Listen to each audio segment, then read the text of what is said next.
அண்ணாவின் இதயக்கனி புரட்சித் தலைவர் நடித்த இதயக்கனி படம் 75ஆம் ஆண்டு வெளிவந்த படம். அருமையான ஒரு காட்சி. இங்கே கழகத்தினுடைய நிரந்தர பொதுச் செயலாளர் மாண்புமிகு இதய புரட்சித் தலைவி அம்மா அவர்கள் இங்கே வருகை தர இருக்கிறார்கள். உங்களை எல்லாம் சந்தித்து இடைத்தேர்தலிலே இரட்டை இடைத்தேர்தல் வாக்குகளை சேகரிக்கிறார். இங்கே இருக்கிற வாக்காளர் எல்லாம் அந்த இடது பக்கம் நீங்க வந்திருக்கீங்க, அங்கிருந்து வந்திருக்கின்ற பக்கத்து சந்த வழியாக அந்த காவல் நிலையத்தை ஒட்டி இப்ப காவல்துறை அதிகாரிகள் உங்களுக்கு வழிவகை செய்வார்கள். அப்படியே ஓரத்துல வந்து இந்த முன்னால் அவங்க சொல்ற இடத்துல வந்து அமைதியாரு, மற்ற கட்சிக்காரர்கள் யாரும் ஆண்கள் யாரும் உள்ளவர். இங்கே கழகத்தினுடைய நிரந்தர பொதுச் செயலாளர் மாண்புமிகு இதய புரட்சித் தலைவி அம்மா அவர்கள் இங்கே வருகை தர இருக்கிறார்கள். உங்களை எல்லாம் சந்தித்து இடைத்தேர்தலிலே இரட்டை இடைத்தேர்தல் வாக்குகளை சேகரிக்கிறார். இங்கே கழகத்தினுடைய நிரந்தர பொதுச் செயலாளர் மாண்புமிகு இதய புரட்சித் தலைவி அம்மா அவர்கள் இங்கே வருகை தர இருக்கிறார்கள். உங்களை எல்லாம் சந்தித்து இடைத்தேர்தலிலே இரட்டை இடைத்தேர்தல் வாக்குகளை சேகரிக்கிறார்.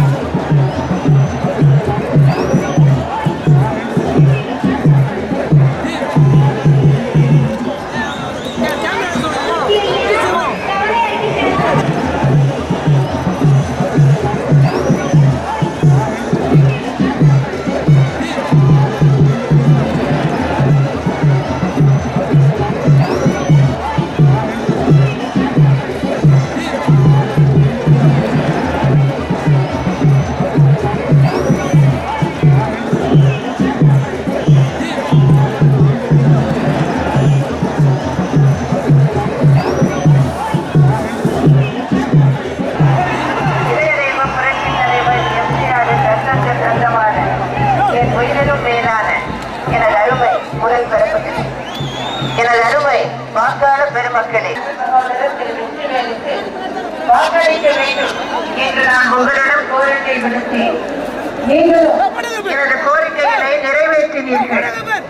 தற்போது இந்த தொகுதிக்கு இடைத்தேர்தல் அறிவிக்கப்பட்டிருக்கிறது. இந்த இடைத்தேர்தல் நீங்கள் விரும்பாத தேர்தல். பொது தேர்தலுக்கு இன்னும் ஓராண்டு மட்டுமே இருக்கின்ற தருவாயில் அரசியல் சரியால் போடப்பட்ட வழக்கின் காரணமாக நான் இடையில் முதலமைச்சராக இல்லாத சூழல் ஏற்பட்டது. எனவே தற்போது இந்த இடைத்தேர்தல் நடத்தப்பட வேண்டிய கட்டாயம் ஏற்பட்டிருக்கிறது. இந்த இடைத்தேர்தலில் நானே வேட்பாளராக போட்டியிடுகிறேன். இந்த தேர்தல் இடைத்தேர்தல் அல்ல, இடையூறு செய்தவர்களுக்கு நிரந்தர விடை கொடுக்கும் தேர்தல். எனது தலைமையிலான அரசு செய்துள்ள சாதனைகளை, சமூக நல திட்டங்களை, வளர்ச்சி திட்டங்களை, தொலைநோக்கு திட்டங்களை உங்களிடம் எடுத்துக் கூறி எனக்காக வாக்குகள் கேட்க நான் இங்கே வந்திருக்கிறேன். இந்த பகுதி மீனவ மக்கள் நிறைந்த பகுதி. மீனவ மக்களுக்காக பல்வேறு திட்டங்களை எனது தலைமையிலான அரசு செயல்படுத்தி வருகிறது. மீனவர்களின் சமூக பொருளாதாரம் மேம்பாடு அடையும் வகையில் காசிமேடு மீன்பிடி துறைமுகத்தை 92 கோடி ரூபாய் செலவில் நவீனப்படுத்தி தொகுதிக்குட்பட்ட 21,468 மீனவ குடும்பங்களுக்கு 4 கோடியே 30 லட்சம் ரூபாய் வழங்கப்பட்டுள்ளது. மீன்பிடிப்பு குறைந்த பருவமழை காலங்களில் மீனவர்களின் வாழ்வாதாரம் பாதிக்கப்படுவதால் ஒவ்வொரு குடும்பத்திற்கும் ஆண்டுதோறும் 4,000 ரூபாய் சிறப்பு நிவாரணம் வழங்கப்பட்டு வருகிறது.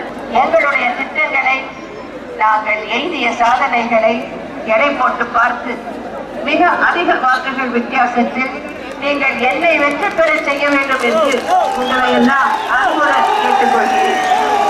இங்கே என்னை எதிர்த்து சிபிஐ தனது வேட்பாளரை நிறுத்தியுள்ளது. அவர்கள் எனக்கு எதிராக பிரச்சாரம் செய்து வருகின்றனர். ஆனால் கம்யூனிஸ்ட் கட்சிகளைச் சேர்ந்த சட்டமன்ற உறுப்பினர்கள் நாங்கள் செயல்படுத்தி வரும் அனைத்து திட்டங்களையும் பாராட்டி சட்டமன்றத்தில் பேசியுள்ளனர். தமிழக அரசு அறிவித்திருக்கக்கூடிய புதிய ஒருங்கிணைந்த மருத்துவ காப்பீட்டு திட்டம் உண்மையிலேயே ஒரு அற்புதமான திட்டம் என்று சிபிஐ சட்டமன்ற உறுப்பினர் திரு எம் ஆறுமுகம் சட்டமன்றத்தில் பேசியுள்ளார். சிபிஎம் சட்டமன்ற உறுப்பினர் செல்வி பாலபாரதி அவர்கள் பேசும் போது மீனவர்களை பாதுகாத்து கரை சேர்த்திருப்பது மாநிலத்தினுடைய அதிமுக அரசு என்று சொல்வதிலே எந்தவித மாற்று கருத்தும் இருக்க முடியாது என்று சட்டமன்றத்தில் பாராட்டி பேசியிருக்கிறார். இது போன்று பல உதாரணங்களை என்னால் சுட்டிக்காட்ட முடியும். ஆனால் இன்று என்னை எதிர்த்து போட்டியிடுவதால் வேறு வழியின்றி எங்கள் மீது குற்றம் சாட்டுகின்றனர். மக்களால் நான், மக்களுக்காகவே நான் என்பதுதான் எனது தாரக மந்திரம். எனக்கு எல்லாமே நீங்கள் தான். உங்களது தேவைகளை நிறைவேற்றும் வகையில் உங்களுக்காகவே ஓயாது உழைப்பேன் என்பதை இந்த தருணத்தில் நான் தெரிவித்துக் கொள்கிறேன். செலுத்தி பெருவாரியான வாக்குகள் வித்தியாசத்தில் என்னை வெற்றி பெற செய்ய வேண்டும் என்று உங்களை எல்லாம் மீண்டும் அன்புடன் கேட்டுக்கொண்டு அண்ணா ராமம் வாழ்க, புரட்சி தலைவர் எம்ஜிஆர் ராமம் வாழ்க என்று கூறி விடைபெறுகிறேன். நன்றி, வணக்கம்.